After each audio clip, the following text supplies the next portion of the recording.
On my 75th birthday, a landmark I hadn't even planned to acknowledge, my sister Vivian looked at me from across the long dining table and smiled. "Delilah," she said, her voice clear and carrying, "tell me, are you enjoying your $500,000 trust fund?" I stared back at her, confused. The words felt incomplete, like pieces of a puzzle I couldn't assemble. Slowly, the question finally registered, and I felt a tight knot forming in my chest. "What trust fund are you talking about?" I managed to ask, my voice barely a whisper. My son Reggie dropped his fork. My daughter-in-law Chelsea went pale, like a sheet of plaster. They both looked as though they wished the polished marble floor of their own suburban estate would simply open up and swallow them whole. Then, Vivian turned her gaze on them, using that firm, no-nonsense tone I knew from her corporate life. "What did you two do with the money?" she demanded. The silence that followed wasn't normal. It was heavy. It was guilty.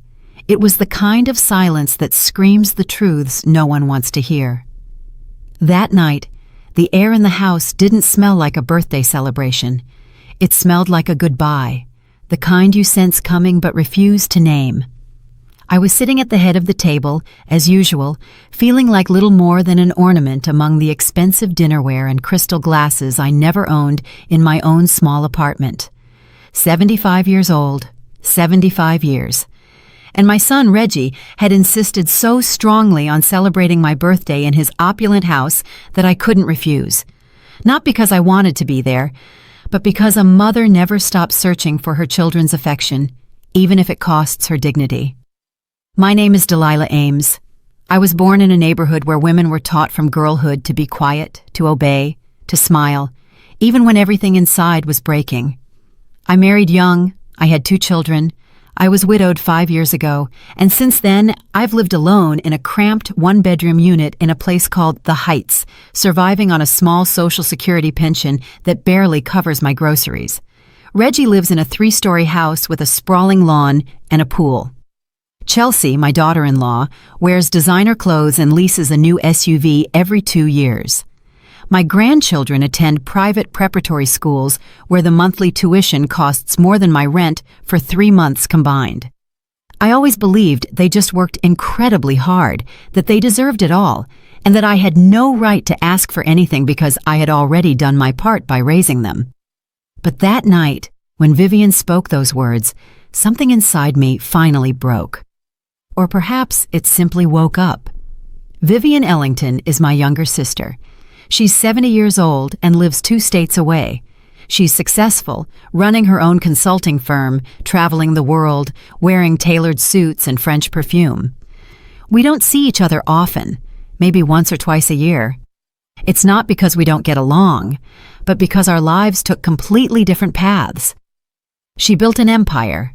I built a family. Or so I thought. Vivian arrived that night with a gift wrapped in gold paper and a bottle of fine wine that surely cost more than my month's worth of groceries. She gave me a strong hug like always. She told me I looked good, though we both knew it was a lie. I was thinner, more tired, dimmer. She sat next to me and started talking about her trips, her projects, and life in general. Reggie and Chelsea offered strained smiles from across the table. My grandchildren were upstairs in their rooms, probably glued to their phones. The conversation was superficial, awkward, filled with long pauses that no one knew how to fill. Then, Vivian poured herself more wine, looked at me with that focused expression she always had when she was about to say something important, and said, "Delilah, I've been curious about something for a long time." I nodded, having no idea what was coming. "Are you enjoying your $500,000 trust fund?" she asked casually, as if asking about the weather. The world stopped. My ears buzzed. $500,000. A trust fund. I didn't understand a thing. I looked at Vivian as if she were speaking an entirely different language. "What trust fund are you talking about?" I asked, my voice so small I almost didn't recognize it as my own. Vivian frowned. She looked straight at me. "The trust fund your husband set up for you before he passed. You're not using it." I felt the floor tilt beneath my feet. My husband, my late husband, a trust fund. He never spoke to me about it. I never saw documents. I never received any money. Nothing, absolutely nothing. I don't know anything about that, I murmured, feeling the sting of tears in my eyes. Vivian placed her wine glass on the table with a dry thud. Her face hardened. She was no longer the kind sister who arrived with gifts.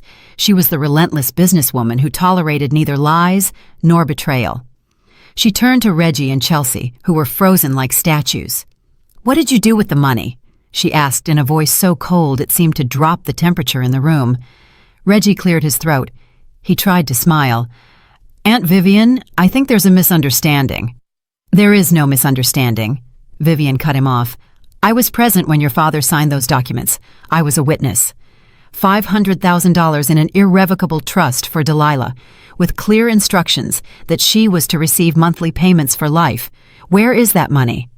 Chelsea stood up so quickly, her chair nearly toppled over. "I need to go to the bathroom," she mumbled, practically sprinting from the room. Reggie stayed put, opening and closing his mouth like a fish out of water. His eyes avoided mine. And in that moment, I knew my sister was telling the truth. I knew my son had robbed me. I knew that everything he had, everything he flaunted, everything that made me feel like a burden, had been built with my money. "Mama," Reggie began, using that whiny child's voice he used when he'd done something wrong. "Let me explain." But I raised my hand. I didn't want to hear it. Not yet. First, I needed to understand. I needed to process. I needed to breathe. Vivian pulled out her phone. "I'm calling Elias Carter," she stated firmly. "The attorney who handled your father's trust. He has all the copies, all the documents, everything." Reggie paled even further. "Auntie, that's not necessary." "Oh yes, it is necessary," Vivian replied, already dialing the number. I remained seated, staring at my untouched plate. My head was spinning. My husband had left me $500,000. $500,000. I had been living on less than $800 a month, skipping meals, wearing worn-out clothes, feeling like a burden to my son, and all that time he had my money. Tears began to fall. I couldn't stop them. They weren't tears of sadness. They were tears of rage, humiliation, and a betrayal so profound it fractured my soul. Vivian ended the call and put her hand over mine. "Elias is coming here," she said softly. "We're going to fix this, I promise you." Reggie remained frozen, his face flushed and his forehead sweaty. Chelsea hadn't returned from the bathroom. The birthday celebration, which was supposed to be a party, had turned into a trial, and I, the guest of honor, was the only one who hadn't known I was the victim of a crime. To understand how I arrived at that moment, sitting at that table feeling like an idiot, you need to go back in time with me. You need to see who I was before that night, before discovering that my own blood had stolen the life I deserved. I had always been the invisible woman, the one who served the coffee but never drank it, the one who cooked for everyone but ate the leftovers, the one who listened to everyone's problems but never spoke of her own. That's how I was raised. That's how I raised my children. That's how I lived for 75 years. My husband Jeremiah passed away 5 years ago from a sudden heart attack. He was a hard-working man, honest and quiet, like me. He worked his whole life as an accountant for a mid-sized firm. We weren't wealthy, but we weren't starving either. We had a modest house, an old car, a simple life. Or so I thought. When he died, I was devastated, not just by the pain of losing him, but because I felt completely lost. He handled all the money, all the paperwork, all the important decisions. I only signed where he told me to sign. I never questioned, never doubted. I trusted him completely. Reggie took charge of everything after the funeral. He organized the paperwork. He spoke with the attorneys. He explained that Dad had left some debts and that the pension I would receive would be small. He told me we needed to sell the family house to cover those obligations. I accepted everything without question. What did I know about finance? What did I know about law? I moved into a tiny apartment in a distant neighborhood. A one-bedroom unit with a minuscule kitchen and a bathroom that constantly had plumbing problems. The rent was $350 a month. My pension was $800. I budgeted every day to make ends meet. I bought the cheapest food at the supermarket. I walked instead of taking the bus to save $1. I turned off the lights as soon as I left a room. Reggie visited me once a month, maybe. He was always rushed, always with his phone in his hand. He would hand me $200 and tell me it was all he could spare. I would thank him as if he were giving me the world.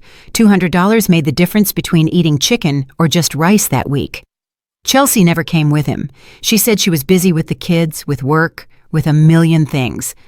The few times I saw her, she looked at me with a mix of pity and disdain, as if I were an old piece of furniture that was no longer useful but couldn't be thrown out. My grandchildren treated me like a stranger. When Reggie invited me to their house for the holidays, they barely greeted me. They would rush upstairs to their rooms, filled with expensive toys and giant screens. I stayed downstairs, sitting in the enormous living room, feeling small, feeling out of place. I looked at their house and couldn't understand how my son had achieved so much. 3 floors, marble tiles, imported furniture, a kitchen that looked like it belonged in a magazine. Chelsea showed off her designer handbags. Reggie talked about his investments. I thought maybe he was smarter than his father, more ambitious, more capable. I never suspected that everything he had was mine. The days in my apartment were all the same. I woke up early, even though I had nothing to do. I drank watery coffee because the good stuff was too expensive. I looked out the window at people rushing to their jobs, their lives, their purpose. I didn't have one anymore. I cleaned the apartment, even though it was already clean. I watched soap operas I didn't care about just to hear voices other than my own.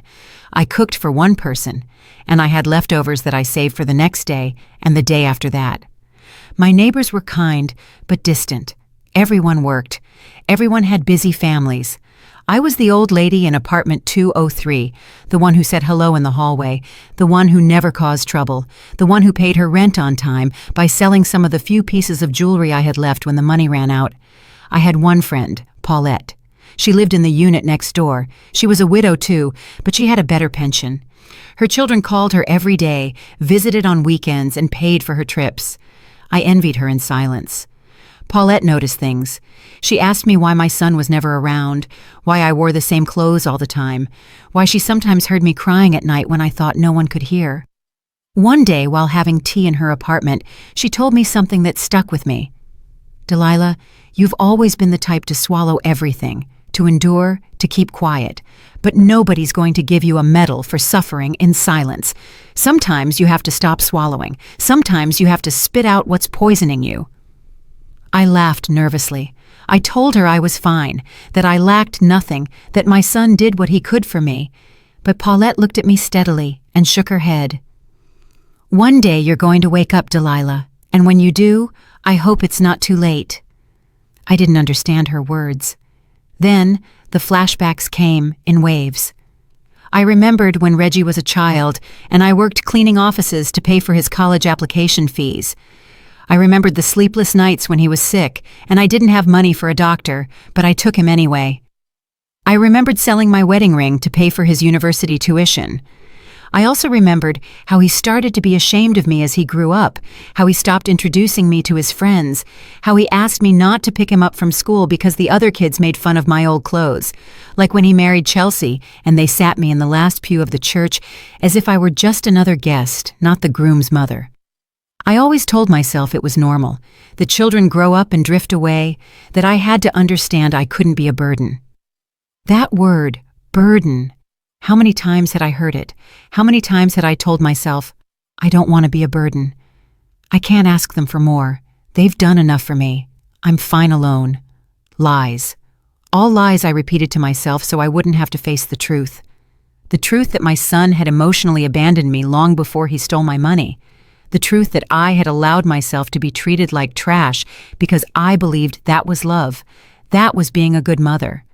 The weeks leading up to my birthday were strange. Reggie called me more often than normal. He insisted I come to his house for the celebration. He said Chelsea was preparing something special, that the children wanted to see me. I accepted, thrilled. I thought that maybe they were finally including me, that maybe they were finally seeing me. Paulette helped me get ready that night. She lent me a nice shawl, styled my hair, and told me I looked beautiful. But she also said something else, something that sounded like a warning. If anything feels off tonight, don't stay quiet. You are worth more than you think. I laughed. I told her to stop worrying, that I was just going to have dinner with my family, that everything would be fine. But as the rideshare drove me toward Reggie's house, something in my stomach churned. A feeling I couldn't name, as if my body knew something my mind still didn't want to accept. I arrived, and the house was brightly lit. Soft music, the smell of expensive food. Reggie opened the door with a huge smile. Too huge. Chelsea greeted me with a kiss in the air beside my cheek. Too sweet. The children came down to give me a quick hug before disappearing again. Too rehearsed. Everything was too much. I sat at that enormous table, feeling lonelier than I did in my empty apartment. And then Vivian arrived. My sister, whom I didn't know would be there, whom Reggie clearly didn't expect, the one who held the key to unlock the box of lies he had so carefully built. Everything began to twist 3 weeks before my birthday, although I didn't know it then. I was still living my usual life, my small life, my day-to-day survival on $800 a month, and the illusion that things would improve someday. It was a Tuesday afternoon. I was sitting in my living room watching the news when the phone rang. It was Reggie. That was already odd. He didn't call on Tuesdays, he called on Sundays, if at all, and the conversations always lasted less than 5 minutes. "Mama," he said in a strange voice, a voice trying to sound casual but filled with something I couldn't identify. "How are you?" "Fine, son. Everything good over there?" Yeah, everything's good. Hey, I wanted to talk to you about your birthday. It's coming up, right?" "My birthday. 75. I hadn't thought much about it. Why bother? There was nothing to celebrate. Just another year of loneliness, another year of counting coins. "Yes, the 23rd, I replied without much enthusiasm. "Chelsea and I want to do something special, a dinner at the house. How does that sound?" I was surprised. They never organized anything for me. I had spent my last birthday alone, eating canned soup in front of the television. "You don't have to go to any trouble," I said automatically. "I'm fine. I don't need anything." "Mama, it's no trouble. We want to do it. The kids want to be there too. It's going to be nice." Something in his tone made me uneasy. He was too insistent, too anxious, but I wanted to believe him. I wanted to believe that maybe my son was finally seeing me, that maybe he finally cared. "Okay," I accepted. "Thank you, son." "Perfect. I'll send a car to pick you up that day. Don't worry about a thing." He hung up quickly, as always. I stayed there with the phone in my hand, feeling a mix of emotion and suspicion. Why now? Why this year? What had changed? The following days were like all the others, but I couldn't stop thinking about that dinner. It made me hopeful. It allowed me to dream that maybe things between Reggie and me could improve, that maybe he had reflected, that maybe he remembered everything I had done for him. A week later, Reggie called again. This time his voice sounded tenser. "Mama, I need to ask you something. Have you talked to Aunt Vivian lately?" The question surprised me. Vivian and I spoke every 2 or 3 months, short conversations. She was always busy. I never had much to tell.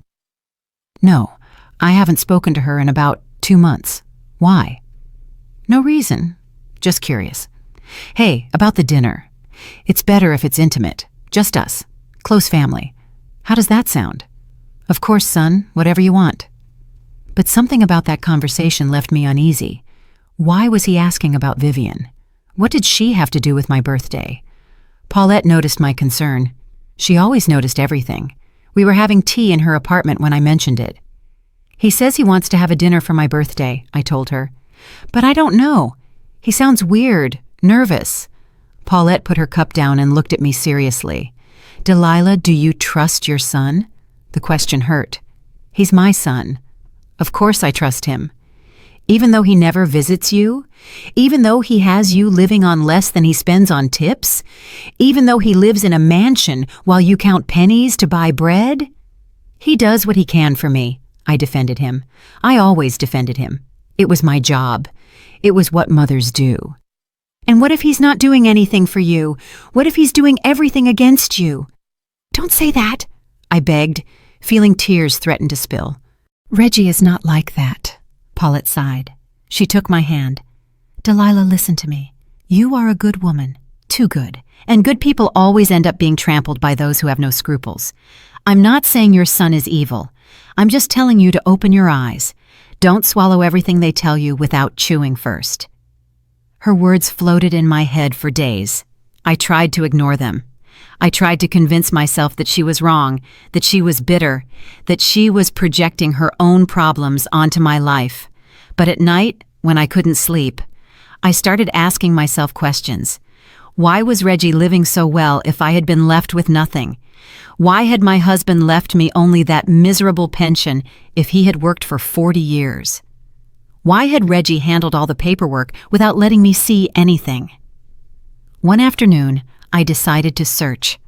I didn't know exactly what I was looking for, but I needed to find something, anything.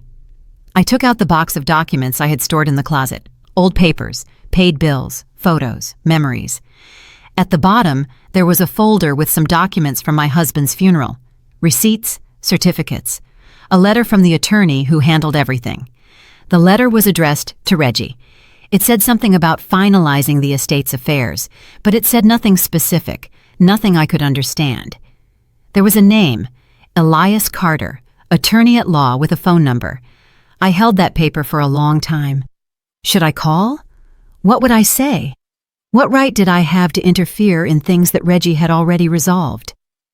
But Paulette's words echoed. Open your eyes.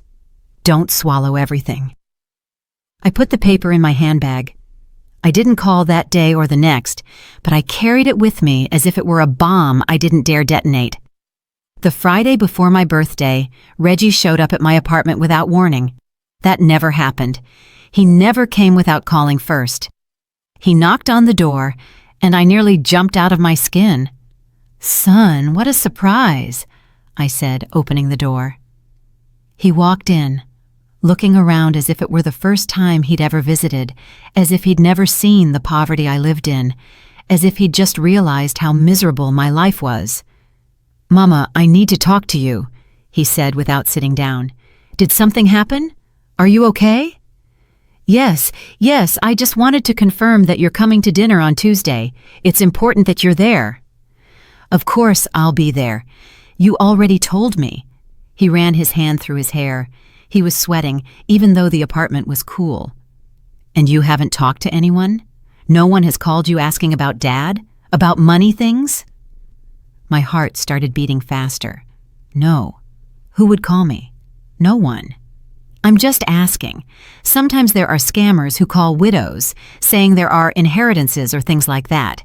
If anyone calls you, don't pay attention to them and let me know immediately." "All right, son." He gave me a quick kiss on the forehead and left as fast as he arrived. I stood there in the middle of the room, feeling that something terrible was about to happen. I couldn't sleep that night. I tossed and turned, thinking about everything. The strange calls, the unexpected visit, the warnings about scammers, the insistence on the dinner. The next day, I pulled out the paper with the attorney's number. I looked at it for hours. Finally, with trembling hands, I dialed. A secretary answered, "Carter Law Group, good afternoon." "Good afternoon. I'd like to speak with Mr. Elias Carter. Who may I say is calling?" "Delilah Ames. I'm Jeremiah Ames's widow. He handled some affairs for my husband 5 years ago." There was a pause. "One moment, please." The wait was eternal. I almost hung up 3 times, but something stopped me. Finally, a male voice. "Mrs. Ames, this is Elias Carter. What a surprise to hear from you after so long." "Excuse me for bothering you," I began, my voice trembling. "I just wanted to ask about my husband's papers. You helped with everything after his death." "Yes, that's right." "I worked with your son, Reggie, on all the paperwork, and there was something Something about a trust fund. The silence on the other end was deafening, so long that I thought the call had been disconnected. "Mrs. Ames," the attorney finally said, his voice very serious. "I think you and I need to talk urgently." My birthday dawned gray, as if the sky knew what I still refused to accept. I woke up early, even though the dinner was in the evening. I couldn't sleep thinking about the conversation with the attorney, Elias Carter. After that call, he had asked me to meet him. He told me there were things I needed to know, things that should have been told to me 5 years ago. But I asked him to wait. I told him I had a family dinner and that we could talk afterward. I don't know why I did that. Maybe because a part of me still wanted to believe that everything was a misunderstanding, that my son hadn't betrayed me. Paulette knocked on my door mid-morning. She brought a small cake with 1 candle. "So you don't spend your birthday without blowing out at least 1 candle," she said with a sad smile. We sat in my living room, eating cake with watery coffee. She looked at me as if she wanted to say something but didn't dare. "What's wrong?" I asked her. "You're acting stranger than usual. Did something happen?" I told her about the call to the attorney, about his mysterious words, about the feeling that something terrible was about to be revealed. Paulette set her plate aside. "Delilah, listen to me carefully. Wherever you go tonight, don't stay quiet. If something doesn't seem right, say something. If anyone disrespects you, get up and leave. You don't owe anyone anything, especially not the person who has made you feel small your whole life." "He's my son," I whispered. "And you are his mother, the one who worked herself ragged for him, the one who sold even her wedding ring to give him a future. Don't forget that when he tries to make you feel like you're the one who should be thanking him." Her words resonated deeply with me. She hugged me tightly before leaving. "Call me when you get home. I don't care what time it is." I was left alone, watching the clock. The hours passed slowly, like torture. I took a bath. I put on the only decentish dress I had, a faded brown dress that at least had no holes. I styled my hair in front of the mirror and saw myself, tired, worn out, 75 years, a whole life. And for what? To be alone in a miserable apartment, waiting for my son to give me crumbs of attention once a year. Reggie sent a rideshare to pick me up at 7 o'clock. The driver was kind. He asked if I was going to a celebration. I told him yes, it was my birthday. He wished me a happy birthday. I thanked him. I didn't tell him I felt like I was going to my own funeral. When the car stopped in front of Reggie's house, my stomach twisted. The house was lit up. 3 stories of luxury that I never understood how my son could afford. Perfect gardens, expensive cars in the driveway, everything so different from the apartment where I counted pennies to buy rice. I rang the doorbell. Chelsea opened the door. She wore a dress that probably cost more than my 6 months' rent. Her smile was perfect. Too perfect. "Delilah, so glad you made it. Happy birthday." She gave me 2 air kisses, not even touching my cheek. I stepped inside, and the smell of expensive food hit me. Shrimp, wine, freshly baked bread, everything I couldn't afford. She led me to the living room. Reggie was there with the children. He stood up to greet me. "Mama, happy birthday." He hugged me, but it was an empty hug, the kind you give out of obligation. The grandchildren greeted me from the sofa without standing up. They muttered a mechanical, "Hi, Grandma," and went back to their phones. I sat in a chair, feeling like I was in the way at my own celebration. Chelsea brought wine glasses. "Would you like one, Delilah?" "No, thank you. Water is fine." "Are you sure? It's a very nice imported Cabernet." "I'm sure." Reggie was nervous. I could tell. He shifted a lot. He looked at his phone every 2 minutes. He made conversation, but his words sounded hollow, rehearsed. 30 minutes passed of forced conversation, superficial questions about my health, comments about the weather. Nothing real, nothing deep. I just wanted the dinner to end quickly so I could leave. And then the doorbell rang. Reggie turned pale. Chelsea almost dropped her glass, but caught it before it shattered. They looked at each other with an expression I couldn't decipher. Fear, panic, something like that. "Are you expecting someone else?" I asked. "No," Reggie said quickly. Too quickly. "It must be a mistake." But the doorbell rang again, more insistently. This time, Chelsea went to open it. I heard voices at the entrance. A woman's voice I recognized immediately, even though I hadn't heard it in months. Vivian, my sister, walked into the living room like a hurricane, elegant as always, gray tailored suit, high heels, expensive perfume, perfect hair. She carried a large gift wrapped in gold paper and a bottle of wine. "Delilah!" she exclaimed, excited to see me. She ran to hug me, a real hug, the kind that squeezes tight. "Happy birthday, sister. 75 years. I can't believe it." I was in shock. "Vivian, I didn't know you were coming. I wanted to surprise you. Reggie told me you were having a birthday dinner, and I couldn't miss it. 75 years doesn't happen every day." I looked at Reggie. It was obvious from his face that he hadn't told her anything. Vivian had come on her own, and he hadn't expected her. He hadn't wanted her there. "Aunt Vivian, what a surprise," Reggie said, his voice tense. "We didn't know you were coming." "That's why it's a surprise, nephew." Vivian sat next to me and took my hand. "How are you, Delilah? You look thinner." "I'm fine," I lied. "Are you sure? Are you eating well? Do you have enough with what you have?" The questions made me uncomfortable, not because they were rude, but because they were real, because they touched the truth I always hid. Yes, everything is fine." Vivian looked at me as if she didn't believe me, but she didn't insist. Instead, she turned to Reggie and Chelsea. "What a beautiful house you have. Every time I visit, I'm more surprised. How's the business, Reggie?" "Good. Everything's going well." "I'm glad because I know it's not easy to maintain a lifestyle like this. The private schools for the children, the cars, this house, it all costs money. But I imagine with the investments you made, you've done very well." Reggie cleared his throat. "I've been lucky." "Luck helps, but so does the initial capital, right?" The air thickened.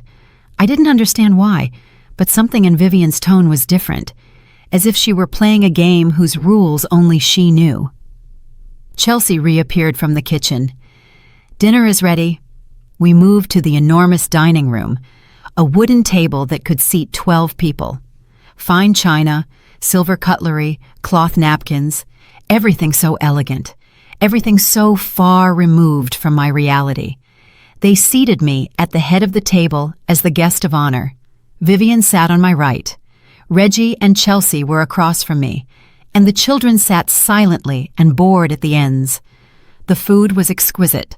Salad with ingredients I didn't recognize, baked salmon, potatoes with herbs, expensive wine that everyone drank but me, polite conversation that said nothing.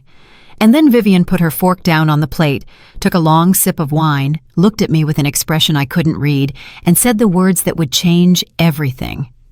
"Delilah, I want to ask you something that's been on my mind for a while. Are you enjoying your $500,000 trust fund?" The world stopped. The noise in the dining room vanished. All I could hear was my heart pounding in my ears. $500,000. Trust fund. The words made no sense. "What trust fund are you talking about?" I asked, my voice trembling. Vivian frowned.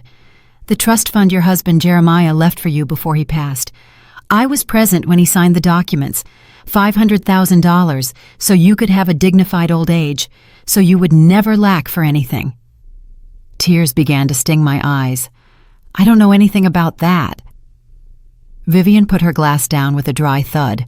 Her face completely changed. She was no longer the sweet sister. She was the relentless businesswoman. She turned to Reggie and Chelsea. "What did you do with the money?" The silence that followed that question was so heavy, I could feel it crushing my chest. Reggie and Chelsea were completely motionless, like pillars of salt, as if time itself had frozen just for them.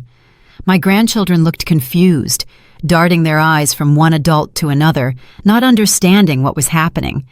I didn't fully understand either, but something inside me already knew the truth. I had known it since the call with the attorney. I had known it since Reggie's strange visits. Maybe I had known it for 5 years, but I refused to see it. "Aunt Vivian," Reggie began, his voice shaky, "I think there's a misunderstanding here." "There is no misunderstanding," Vivian cut him off with a coldness I had never heard from her. "I was there in Attorney Elias Carter's office. Your father asked me to witness the signing of those documents. $500,000 in an irrevocable trust for Delilah with guaranteed monthly payments for life.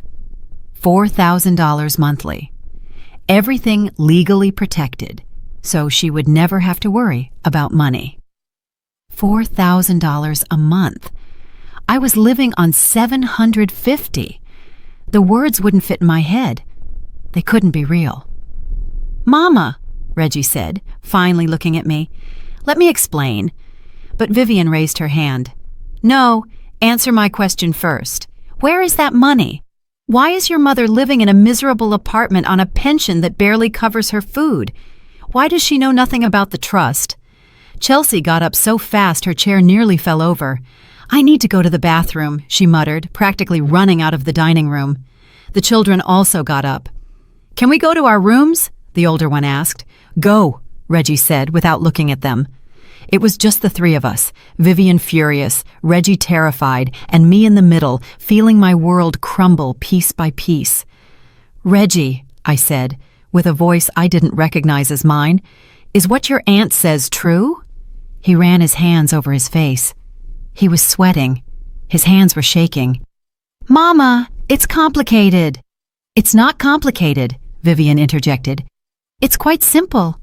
Yes or no, did you know about the trust fund?" Silence. "You knew," my sister insisted. "Yes," Reggie finally whispered. "I knew."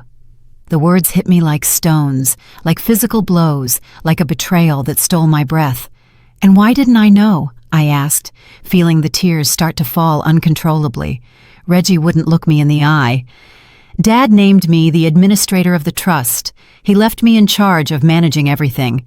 I thought it was better to use it for investments, to make the money grow, to secure the family's future." "The future of which family?" Vivian asked with contempt. "Your future, because you clearly didn't care about your mother's future. She is the beneficiary, not you. That money was for her." "I was going to give it to her," Reggie defended himself weakly, "when the time was right."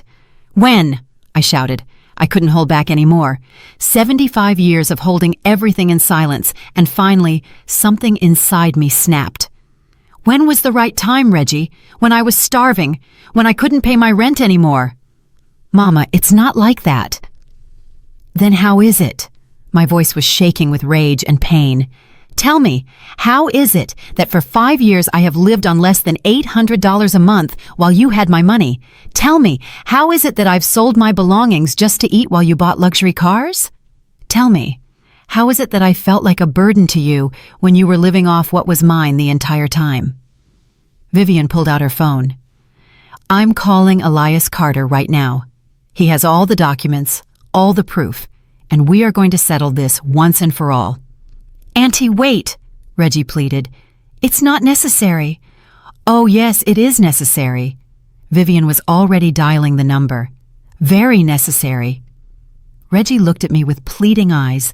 "Mama, please, we can fix this within the family. We don't need to involve attorneys."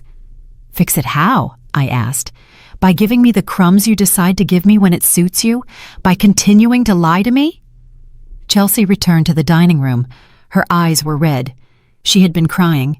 She stood next to the door, as if ready to bolt at any moment. Vivian held the phone to her ear. "Elias, it's Vivian Ellington. I'm here with my sister Delilah. We need you to come immediately. Yes, it's about the Jeremiah Ames Trust Fund." Pause. "Excellent. We'll wait for you." She hung up and looked at us all. "He's coming here. He's bringing all the documents. We're going to resolve this tonight." "You can't do this," Chelsea said, in a high-pitched, whiny voice. "This is our house, and that is my sister's money." Vivian replied coldly. "The money you stole." "We didn't steal anything," Reggie protested. "I was the legal administrator. I had the right to make decisions. You had the right to administer the money for your mother's benefit, not for your own." Vivian stepped closer to him. Do you know what that's called? Embezzlement, fraud, theft, and it can land you in prison.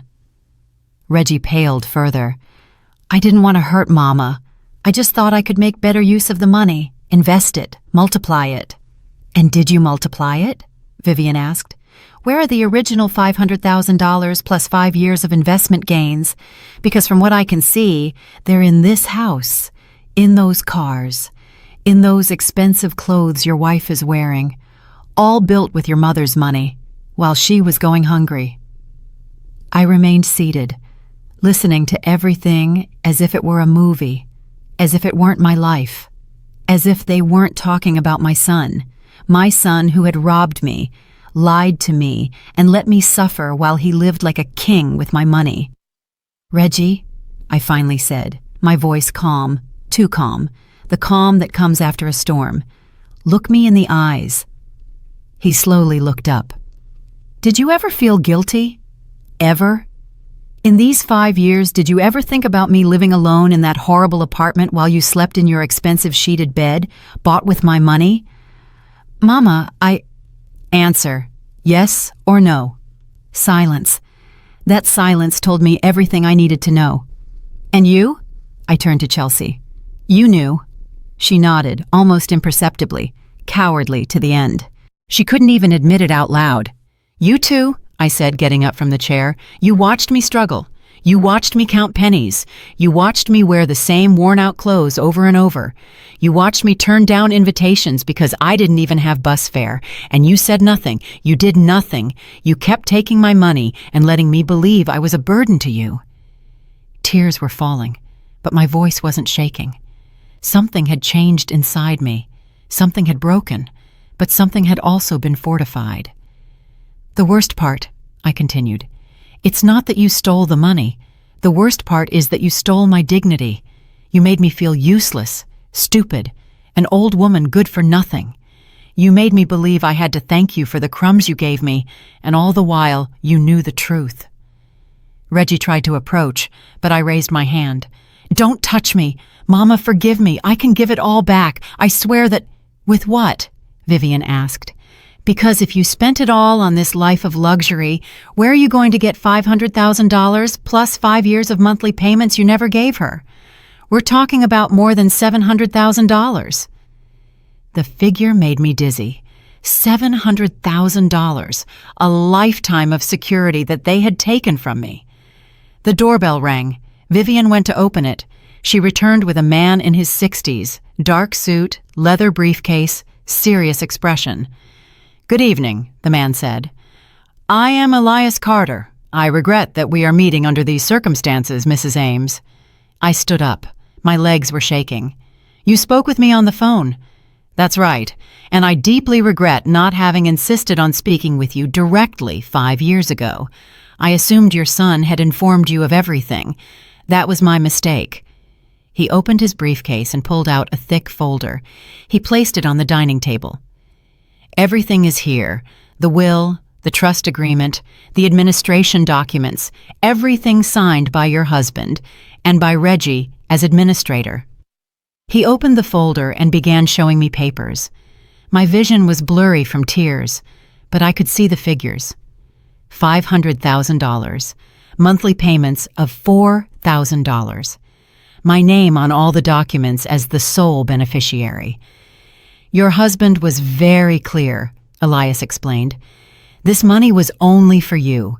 Reggie had authorization to administer it, but with the legal obligation to deliver the monthly payments to you without fail. Any diversion of those funds for personal use constitutes a crime. Reggie slumped into a chair.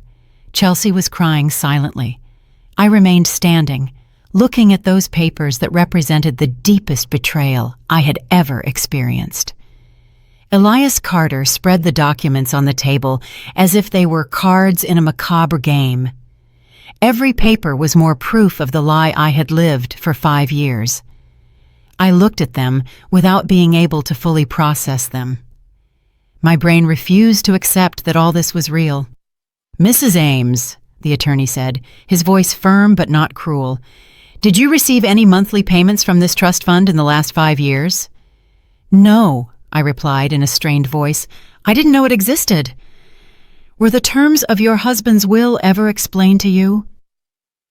Reggie told me there were some debts, that we had to sell the family home to pay them, that only a small pension was left for me. Elias shook his head. There were no debts. The house was sold, yes, but the money from that sale, plus your husband's savings and life insurance, amounted to the $500,000 that constituted the trust fund. Everything was designated for you. I sat down before I fell. My legs wouldn't support me. The house too? Also, your husband left clear instructions to sell the property and add that value to the trust to maximize your monthly income.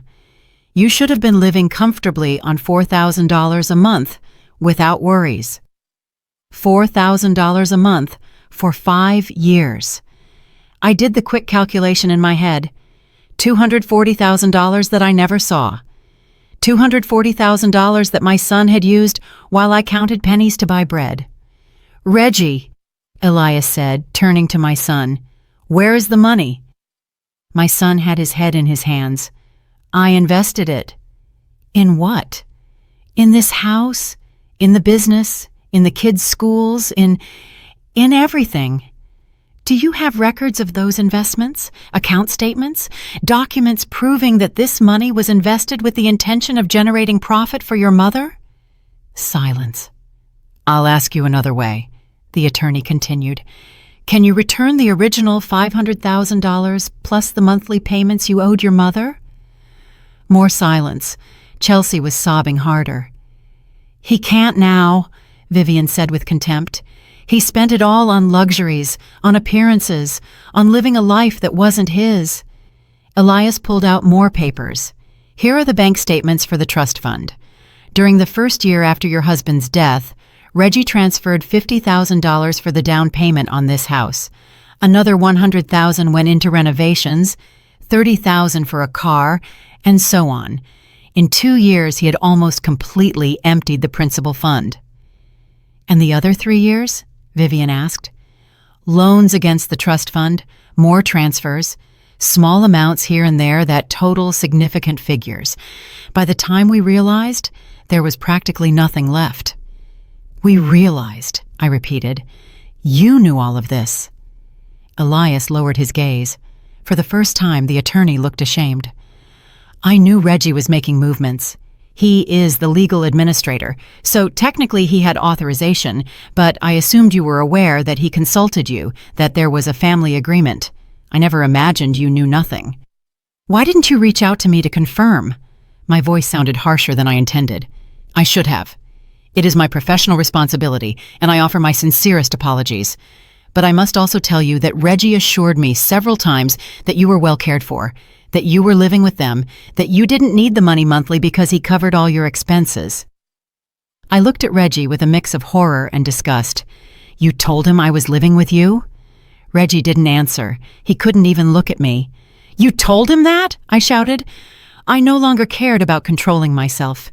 You lied to the attorney, telling him you were taking care of me while I was living alone, eating canned soup. Mama, I thought that eventually I would bring you to live with us. When? In 10 more years? Never. That was another lie you told yourself to sleep soundly at night. Chelsea finally spoke. Her voice was shrill and pathetic. We wanted to help you, Delilah, but we had expenses. The children need so many things. The house is expensive to maintain. It wasn't out of malice. Vivian laughed, but it wasn't a cheerful laugh. It was a laugh filled with scorn. It wasn't out of malice. Then what was it? Ignorance? Greed? You justify stealing from an elderly woman because your children need to go to private schools? We didn't steal from her, Chelsea insisted weakly. Yes, you did, Elias said with legal firmness. That is exactly what you did.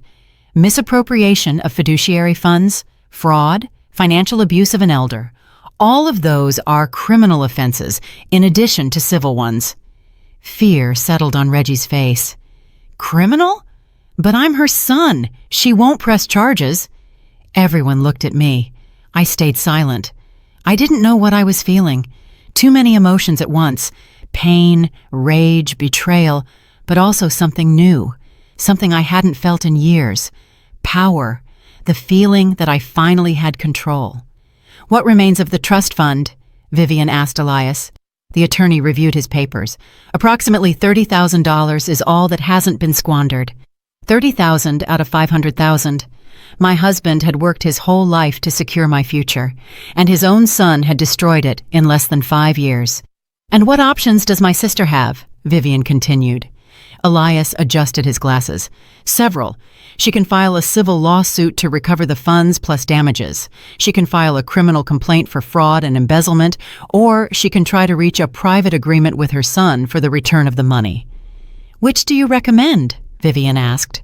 "It depends on what Mrs. Ames wants to achieve. If she wants to recover her money quickly, a private agreement might be faster. If she wants justice and real consequences, the legal path is more appropriate, although longer." I got up from the chair and walked to the window. Outside, everything looked normal. The perfectly manicured lawn, the streetlights illuminating the neighborhood of expensive houses. None of it was real. Everything was an illusion built with my money and my suffering.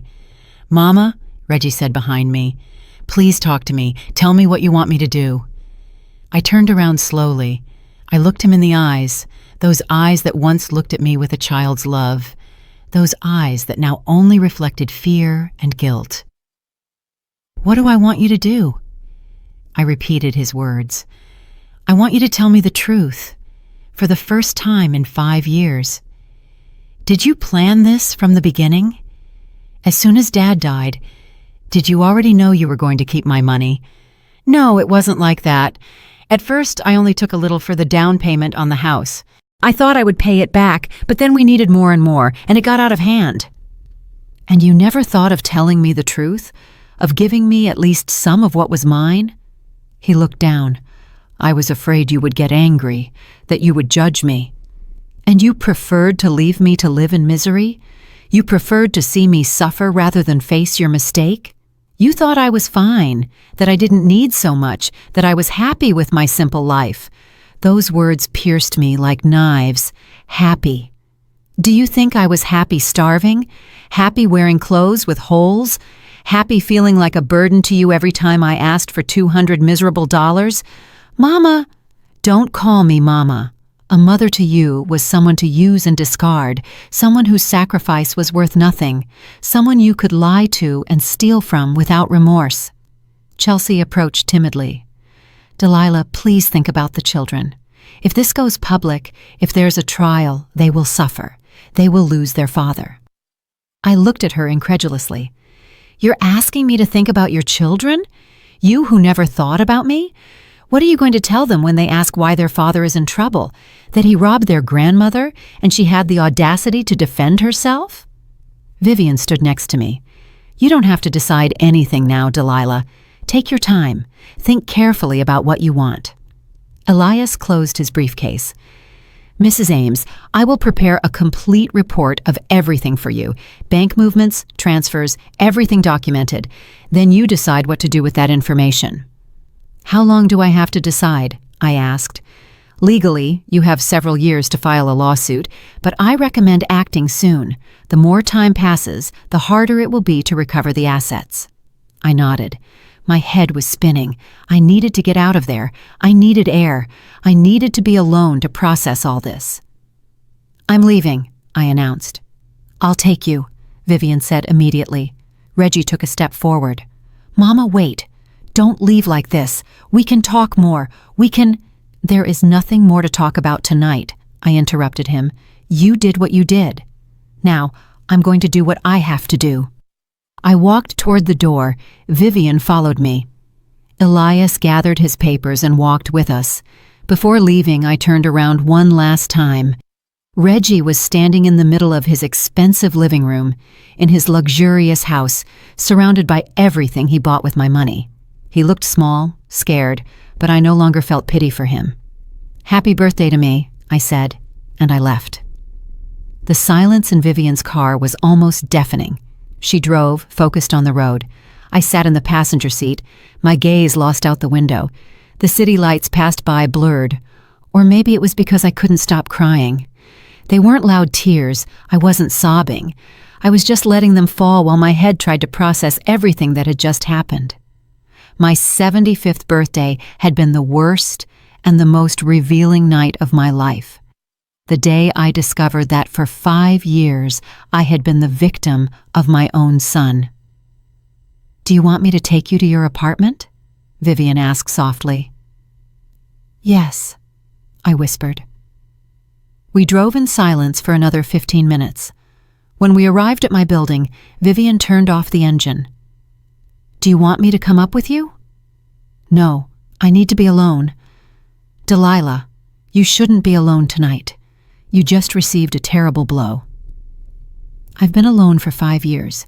One more night won't change anything," Vivian sighed.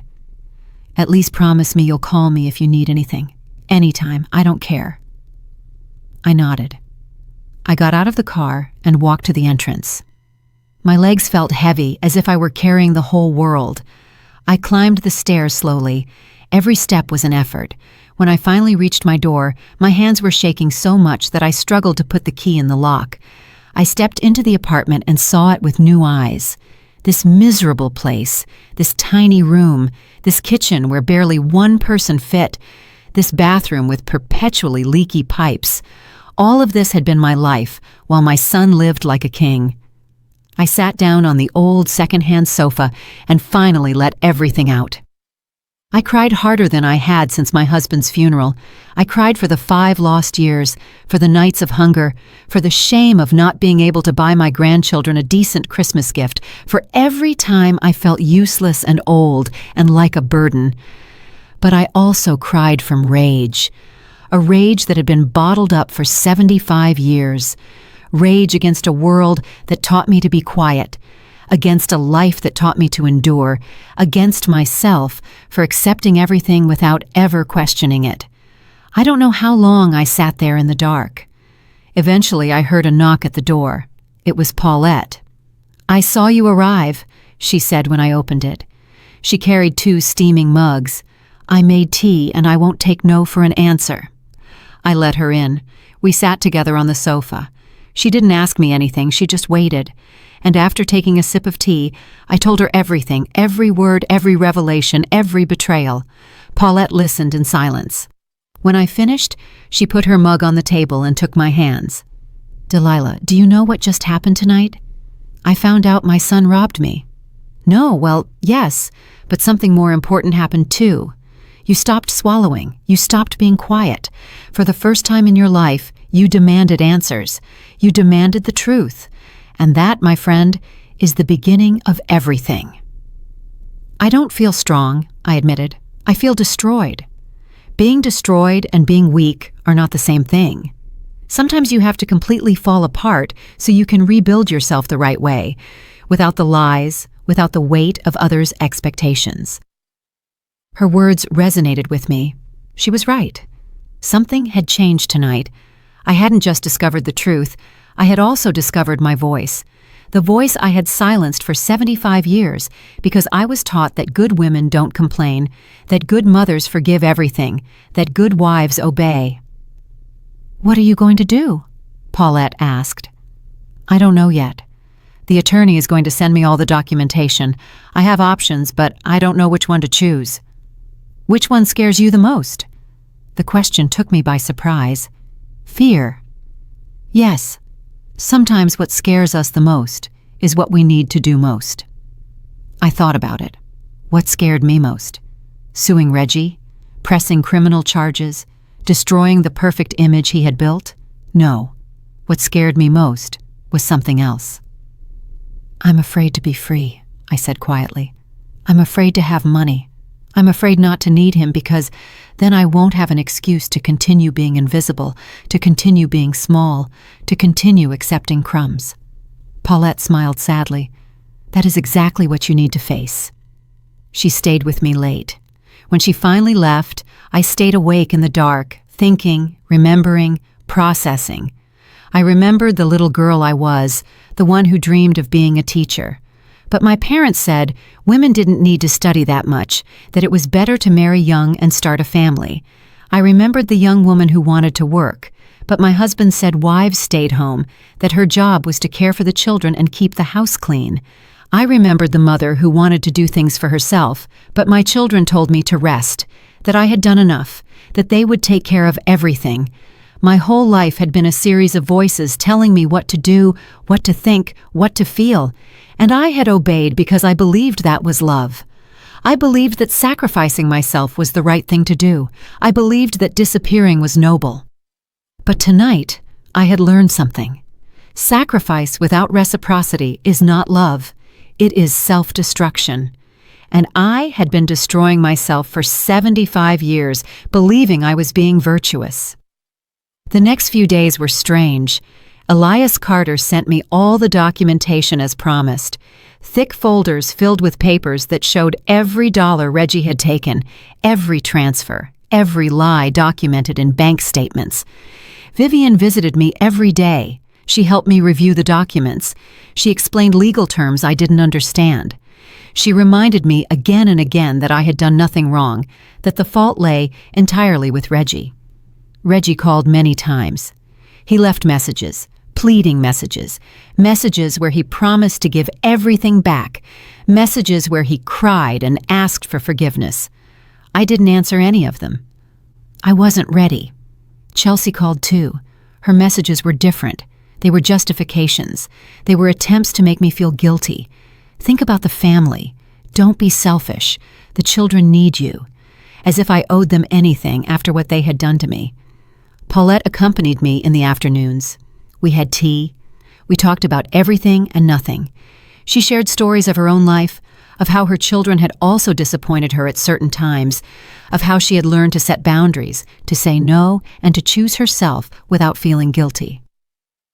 "Do you know the difference between us and our daughter's generation?" she asked me one day. "They learned they could have it all.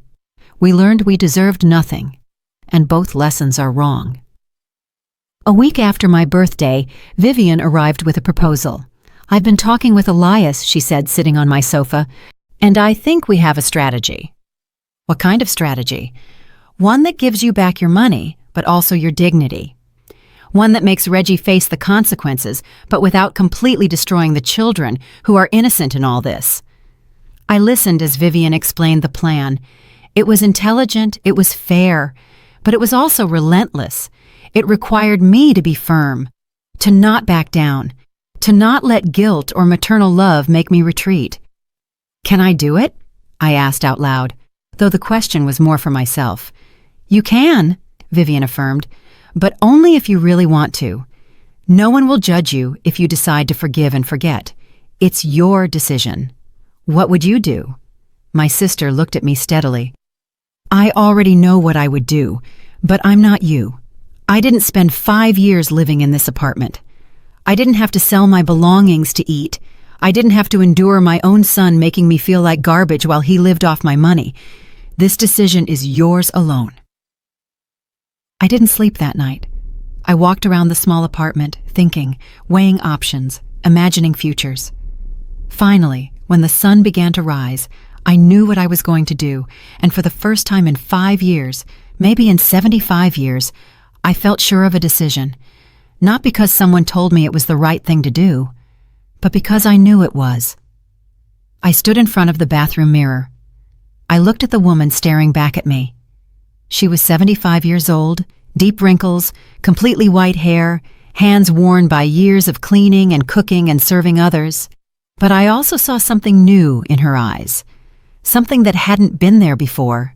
Determination, strength, the kind of strength that doesn't come from shouting or fighting, the kind of strength that comes from knowing your worth and never letting anyone take it away again. "I don't need to raise my voice to be heard," I told my reflection. "I just need to stop lowering it." I picked up the phone and dialed Elias Carter's number. When he answered, I said the words that would change everything. "I want to press charges. We're going to recover what's mine, and we're going to do it the right way, with justice, with dignity, but without pity." 3 days later, Reggie and Chelsea were sitting across from me in Elias Carter's office. The attorney had organized this meeting as part of the strategy, a final chance to resolve everything without going to court. an opportunity that I would completely control. Reggie looked terrible, sunken eyes, unshaven stubble, wrinkled clothes. Chelsea was stiff in her chair, arms crossed, with a victimized expression that made me nauseous. Vivian was sitting beside me. Elias was at his desk with a mountain of documents in front of him. I was in the center, calm, firm, ready.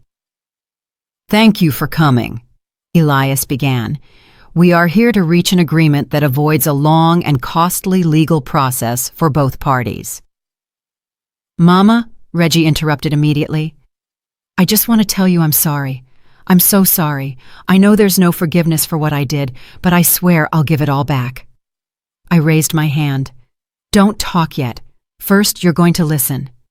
He went quiet. He looked like a scolded child, but I no longer felt pity for him. "For 5 years," I began, my voice quiet but firm, "you robbed me. You lied to me. You left me to live in poverty while you spent my money on luxuries. You made me feel like a burden, that I had to thank you for the crumbs you gave me. All that time you knew the truth and you said nothing." "Mama, I'm not finished," I cut him off. "You had 1,000 chances to tell me the truth, 1,000 chances to do the right thing, and every time, you chose the lie. You chose your comfort over my well-being. So now the rules have changed. Now I choose." Elias placed the documents on the table. "These are the options. Option 1. We file a civil lawsuit for misappropriation of fiduciary funds. We seek the complete return of the money plus damages. That includes accrued interest and compensation for emotional distress. We're talking about approximately $800,000. Reggie paled. "I don't have $800,000. "Then you sell this house," Vivian said coldly. "You sell the cars, liquidate everything, and if it's not enough, you work the rest of your life paying the debt." "Option 2, Elias continued. "We file criminal charges, fraud, financial abuse of an elder, embezzlement. These are crimes that can carry 5 to 10 years in prison." Chelsea sobbed. "You can't do that. The children need their father." "The children need to learn that actions have consequences," I replied. "That stealing from your own mother doesn't go unpunished." "Option 3, Elias said. "We reach a private agreement. You return the money on the terms your mother sets. You sign legal documents acknowledging the debt, and if you default, we automatically proceed with options 1 and 2. "What would the terms be?" Reggie asked, his voice cracking. I looked at Elias. He nodded. It was my turn to speak. "You will sell the house," I said immediately. "That house was bought with my money. It no longer belongs to you." "Where are we going to live?" Chelsea asked hysterically. "Where you can afford to live with your own money, just as I had to do for 5 years. You will liquidate the investment accounts," I continued. "You will sell the luxury car. You will transfer all that money to a new account in my name that Elias will administer." "All of that won't be enough," Reggie said. "The house has a mortgage. I owe money." "Then you will work to pay it back. You will pay me $3,000 a month for the next 20 years if necessary, legally signed with interest. And if you miss a single payment, I will proceed with the lawsuit and the criminal charges." "That's too much," Chelsea protested. "We have expenses. The children can go to public schools," Vivian interrupted her, "like millions of children in this country. They won't die from not having private tennis lessons." "Furthermore," I added, "I want something else. I want you to tell your children the truth. I want you to explain to them exactly what you did, to teach them that stealing is wrong, even when it's from family, especially when it's from family." Tears were falling down Reggie's face. "Mama, are you going to destroy my family?" "No," I said firmly. "You destroyed your family when you chose to rob me.